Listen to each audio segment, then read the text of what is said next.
जब भी देश के खिलाफ कहीं बगावत उठती है तो उसे लेकर कठोर कार्रवाई सिर्फ योगी सरकार ही करती नजर आई है।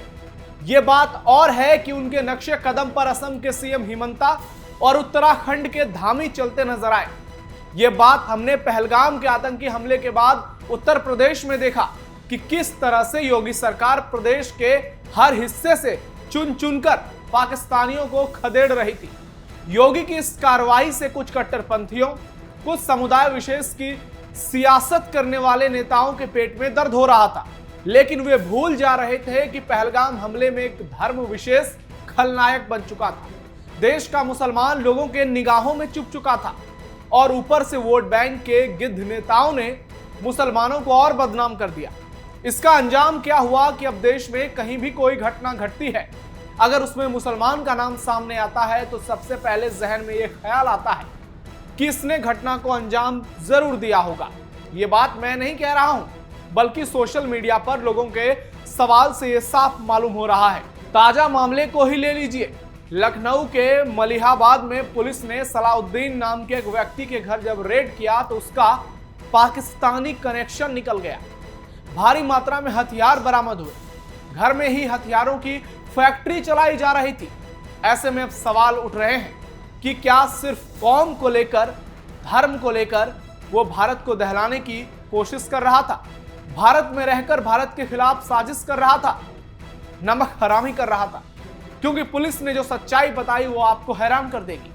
आप इस बात पर सोचने के लिए मजबूर हो जाएंगे कि वाकई में मामला धर्म और कट्टरता का ही है। नमस्कार, कैपिटल टीवी उत्तर प्रदेश के स्पेशल शो थर्ड आई में आपका स्वागत है। आज थर्ड आई में आपको बताएंगे कि सलाउद्दीन नाम का जिहादी कैसे लखनऊ में रहकर अपने ही देश के खिलाफ षड्यंत्र रच रहा था, नापाक साजिश कर रहा था, देश के खिलाफ नमक हरामी और गद्दारी कर रहा था। लखनऊ पुलिस की कार्रवाई से मचा हड़कंप। कट्टरपंथी सलाउद्दीन का निकला पाक कनेक्शन। देश के खिलाफ नापाक साजिश का पर्दाफाश। योगी मॉडल के तहत होगा सटीक इलाज। लखनऊ के मलिहाबाद में पुलिस ने एक घर में छापेमारी की तो बड़ी मात्रा में हथियार बरामद हुए। इसमें 300 असलहे और 50,000 कारतूस, साथ ही कई तरह के हथियार शामिल हैं। पुलिस मामले में पूरे परिवार को हिरासत में लेकर पूछताछ कर रही है। मोबाइल फोन की कॉल डिटेल भी खंगाली जा रही है और जो जानकारी आई है उसके मुताबिक इसके फोन में पाकिस्तान से जुड़े मोबाइल नंबर पाए गए। आपको बता दें कि पुलिस को जब सूचना मिली कि सलाउद्दीन उर्फ लाला के घर में संदिग्ध गतिविधियां चल रही है तो पुलिस फौरन एक्शन में आ गई और आरोपी के घर की घेराबंदी कर दी गई। और जब पुलिस ने घर में दबिश दी तो भीतर सलाउद्दीन, उसकी बेगम, बेटी और कुछ अन्य लोगों के बीच खिचड़ी पक रही थी। घर में मौजूद लोगों से जब पूछताछ की गई तो उन्होंने चुप्पी साध ली, जबकि स्थानीय लोगों का कहना है कि घर में कई दिनों से संदिग्ध लोगों का आना जाना लगा था। घर का मुखिया सलाउद्दीन पहले हकीम था, लेकिन पिछले कुछ महीनों से हकीमी छोड़कर संदिग्ध गतिविधियों में शामिल हो गया था। लोगों ने आशंका जताई है कि सलाउद्दीन किसी आतंकी वारदात के लिए घर में हथियारों को जमा कर रहा था, हथियारों की फैक्ट्री चला रहा था, बड़ी साजिश का प्लान तैयार कर रहा था। पुलिस को आशंका है कि घनी आबादी वाली इस बस्ती में लोगों का आना जाना आसान है, इसलिए बड़ी संख्या में अजनबी लोग इसके घर पर आते जाते थे। पुलिस सूत्रों के मुताबिक सलाउद्दीन काफी दिनों से अवैध हथियारों की पूरी यूपी में सप्लाई कर रहा था। हैरानी की बात है कि उसका घर थाने के बगल में होने के कारण किसी को शक नहीं हुआ, यहां तक कि पुलिस को भी भनक नहीं लगी। इस मामले में पुलिस का क्या कहना है, आपको सुनाते हैं। आज दिनांक 26 जून 2025 की रात्रि में थाना मलिहाबाद पर जरिए मुखबिर एक सूचना प्राप्त होती है कि कस्बा क्षेत्र में ही एक व्यक्ति के द्वारा कुछ अवैध हथियारों का भंडारण किया गया है। इस सूचना पर थाना मलिहाबाद, उसके साथ साथ रहीमाबाद थाना क्षेत्र की टीम का गठन करते हुए इस पर जो ऑपरेशन किया गया, इस ऑपरेशन के दौरान कुछ अवैध असलहे बनाने के कुछ उपकरण एवं कुछ कारतूस बरामद हुए हैं। साथ ही प्राप्त जानकारी के अनुसार जो सूचनाएं मिली थी उस पर काम करते हुए सलाउद्दीन उर्फ लाला सन ऑफ शहाबुद्दीन, जो मलिहाबाद क्षेत्र का ही है, इस व्यक्ति को हिरासत में लेकर के पूछताछ की जा रही है। अन्य विधिक कार्यवाहियां प्रचलित हैं। घटना के बारे में अन्य जो जानकारियां हैं वो हासिल की जा रही हैं। मौके पर टीम अभी क्रियाशील है। कुछ बड़ा करने की फिराक में था सलाउद्दीन। आरोपी सलाउद्दीन के पड़ोसी के मुताबिक सलाउद्दीन के घर लोगों का आना जाना लगा रहता था और अक्सर वो 2-4 लोगों के साथ बैठा रहता था। अलग अलग समय पर दूसरे लोग उसके घर पर आते थे, जिन्हें देखकर ये लगता था कि इनके मंसूबे खतरनाक हैं, क्योंकि वो खूंखार और डरावने दिखते थे। उन्हें देखकर लोगों को डर लगता था। गली से निकलने में भी लोग झिझकते थे। लोगों को डर था कि कहीं ये कुछ उनके साथ बुरा ना करते। ये हकीम दवा बनाने के बहाने यहां पर ऐसा धंधा करता होगा, इसका अंदाजा किसी को नहीं था।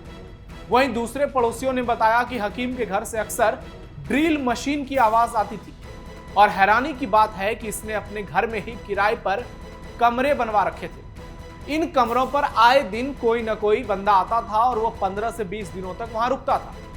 फिलहाल सलाउद्दीन पुलिस की गिरफ्त में है और बहुत जल्द इस पर कड़ी कार्रवाई की जाएगी। इस जिहादी का इलाज योगी मॉडल के तहत किया जाना चाहिए। सोशल मीडिया पर लोग इसकी मांग कर रहे हैं और सीएम योगी के ताजा बयान बताते हैं कि अब प्रदेश में माफियाओं, दंगाइयों, कट्टरपंथियों और जिहादियों की कोई जगह नहीं है। जो देश और प्रदेश के खिलाफ नापाक सोचता है, उसका इलाज योगी मॉडल के तहत ही होगा, क्योंकि ये 2017 के बाद का उत्तर प्रदेश है। यह सीएम योगी के शासन काल वाला उत्तर प्रदेश है, जहां सुशासन की स्थापना है, जहां कानून का बोलबाला है और जहां योगी राज में परिंदे भी पर मारने से पहले सोचते हैं। याद करिए 2017 के पहले का उत्तर प्रदेश दंगों के रूप में, माफिया गिरोहों के रूप में, बेटी और व्यापारी के लिए सबसे असुरक्षित प्रदेश के रूप में जाना जाता था। पिछली सरकारों की उपलब्धि क्या है? जातीय संघर्ष करवा करके परिवारवाद के नाम पर एक जनपद, एक माफिया देने, यही उनकी पिछली सरकारों की उपलब्धि रही है, जिसके कारण उत्तर प्रदेश के नौजवानों के सामने, उत्तर प्रदेश के नागरिकों के सामने पहचान का संकट खड़ा हुआ था। फिर सवालों के घेरे में इस्लाम और मुसलमान। आरोपी सलाउद्दीन की सच्चाई ने एक बार फिर उस दावे को मजबूत कर दिया जिसमें इस्लाम और मुसलमानों को कटघरे में खड़ा किया जा रहा था। और पहलगाम आतंकी हमले में इसकी बड़ी झलक भी दुनिया ने देखी, जिसके बाद लोगों ने कई सवाल उठाए, जिसके बाद यह साबित हो गया कि आतंक का धर्म होता है। आज लोग एक बार फिर सोशल मीडिया पर सवाल पूछ रहे हैं कि सलाउद्दीन ही क्यों? ऐसा कैसे कि कोई लखनऊ में रहकर अपने ही घर में अवैध तरीके से हथियारों की फैक्ट्री चला रहा है, उसके घर संदिग्धों का आना जाना लगा है, उसके खिलाफ पाक कनेक्शन की बातें हो रही है, साथ ही यह भी कहा जा रहा है कि इसके घर में कई प्रतिबंधित जानवरों के खाल भी मिले हैं। ऐसे में एक मुसलमान के घर में इतनी संदिग्ध चीजें मिलना उसकी नीयत पर तो सवाल उठाता ही है, साथ ही उसकी मंशा को भी सवालों के घेरे में डालता है। हालांकि जब जांच पूरी होगी तो पूरी सच्चाई सामने आएगी, लेकिन सलाउद्दीन के नापाक मंसूबे तो पुलिस की रेड में ही सामने आ गए। वाकई में यह कोई बहुत बड़ी साजिश रच रहा था। यह अपने ही देश के लोगों के खिलाफ कुछ बड़ा करने का षड्यंत्र रच रहा था। आज इसने एक बार फिर बता दिया कि कट्टरता के आगे कभी देश और शांति हो ही नहीं सकती। इसके लिए केवल धर्म ही सब कुछ है।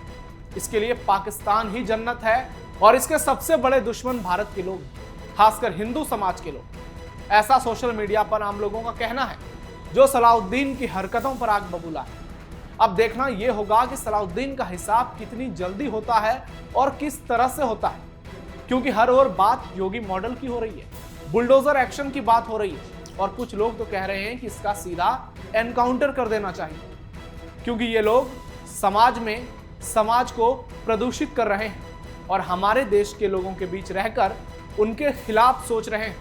अपने उस देश के खिलाफ नमक हरामी कर रहे हैं जिस देश में ये आज़ादी से रहते हैं, घूमते हैं, खाते हैं, पीते हैं और अपनी जिंदगी के हर उस शौक, सुख, मौज को पूरा करते हैं जिसकी उम्मीद एक देशवासी करता है। लेकिन सलाउद्दीन की हरकत ने आज एक बार फिर साबित कर दिया कि इस्लाम और मुसलमान उसके लिए पहले धर्म ही है, फिर देश आता है।